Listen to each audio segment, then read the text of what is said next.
All right, guys, have you ever stopped to think about what actually happens to your food after you eat it? You sit down, you've got your plate, you've got your protein, your fat, your carbohydrates, all on the same plate, all going into the same body. However, your body does not treat these three macronutrients the same way, okay? They each have a completely different job within your body. So understanding that and understanding what they do is one of the biggest reasons I feel like it's important to stop telling women to just eat less, okay? Because long-term results, you guys, it's not gonna come from eating less food, okay? It's about giving your body the right fuel so it can function in the proper way, all right? So what we're gonna do is we're gonna actually break down each macronutrient today and just kind of educate you guys really quick on what happens after you take that first bite. All right, so we're gonna go to protein first. I want you to think of protein as the builder, okay? Think of it as the building blocks of your body.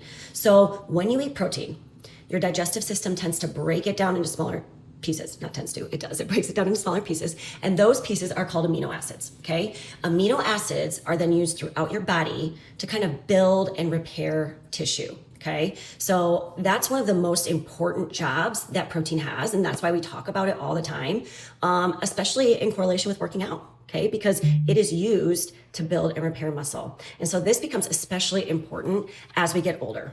Why? Because maintaining muscle isn't just about looking good and feeling good, but muscle supports your strength. It supports your mobility. It supports your metabolism and your overall cell function, okay? So I think of it as like the longevity source, okay? So some great sources of protein, and I have like a couple things, but I'm low on groceries right now, so bear with me. But we've got turkey, that's a great option. Eggs are a great option. We've got chicken breasts, Greek yogurt, cottage cheese. I've got egg whites, PB2, bone broth, the list goes on. You guys can search it up. But protein is going to be incredibly satisfying. It's going to help you feel fuller longer, and it's going to make it a lot easier to stay satisfied in between meals, okay? So you're not feeling the up and down roller coaster of like reaching for something every couple hours because you're starving. And honestly, one of the biggest things that I see with women is that they're simply not eating enough protein throughout the day. Part of it is it's hard to know what's a good source. The other part is finding the time to do it, right? Or scheduling it out. A lot of us tend to wake up and we have our coffee, which gets us through half the day, maybe a slice of toast, a little salad with some protein over lunch, and then we get home and we're starving, right? Like the night pantry drama that tends to happen with most women is all because we're not getting enough protein in throughout the day. So we need to make sure when we're sitting down, where is my protein at every single meal, okay?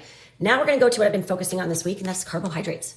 Carbohydrates get a bad rap, okay? Carbohydrates, they're not inherently bad, okay? But when you eat carbohydrates, your body uses them for energy, okay? Your body breaks them down into glucose, all right? Which your body can then use as energy, and that is so important for how we go throughout our day.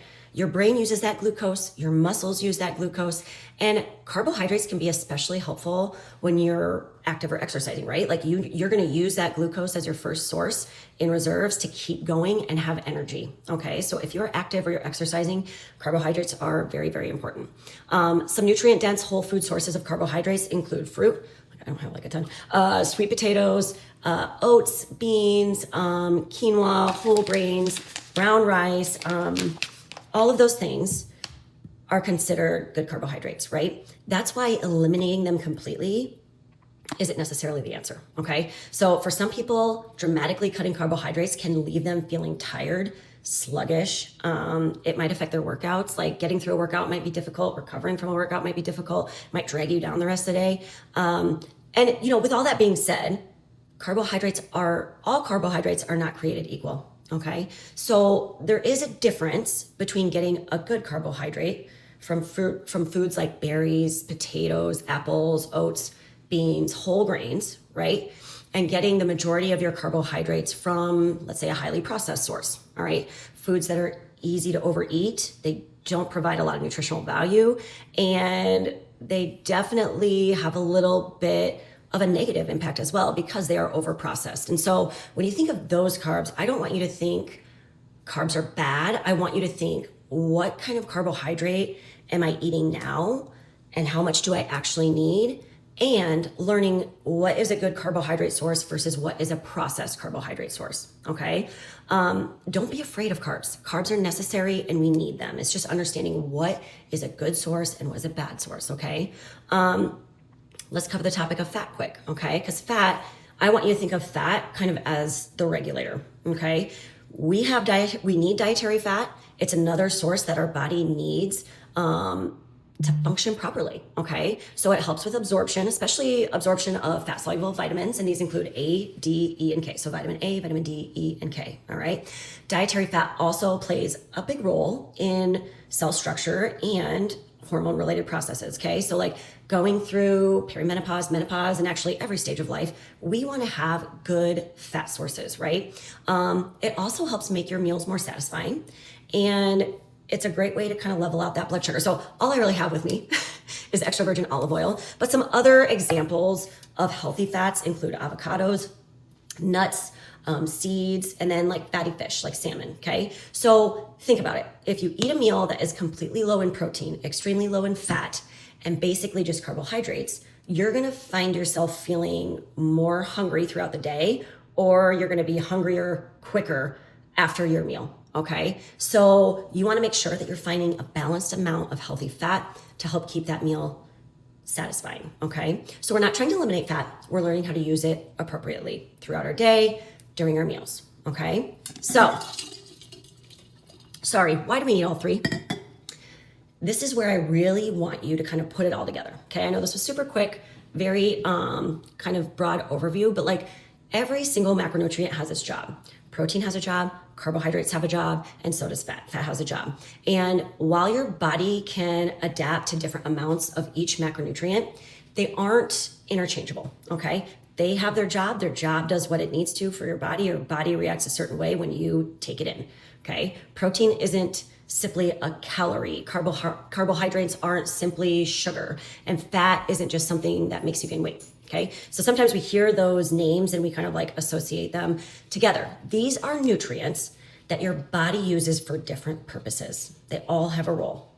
And when you build a balanced plate using foods like chicken, or eggs for protein. And then let's say we've got potatoes or fruit for our carbohydrate source. And then we've got avocado or olive oil for our healthy fats. You are giving your body multiple tools to work with, okay? In order to keep going and functioning the way that it's supposed to, in its most efficient way, I guess I would say. So that's why one of the foundations that we really focus on inside of VIP is learning how to fuel your body correctly, okay? Before you start obsessing over restriction, because there's no reason to restrict. We need to learn how to fuel it the right way, to give it what it needs so it can function properly. Because I don't want you walking around thinking, how little can I eat today? That is not the way you should be looking at your life. I want you to wake up and think, how can I nourish my body and support my body so that I can reach my goals and do it effortlessly, right?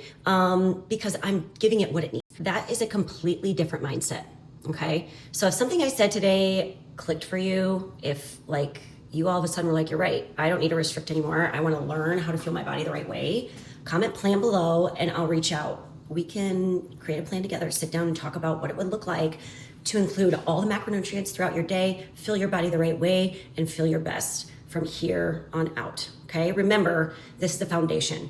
Everything we build inside VIP starts here, because before we chase results, you guys, we have to learn how to fuel our body, okay? We're asking it to change. We have to change what we're putting in it, not restrict.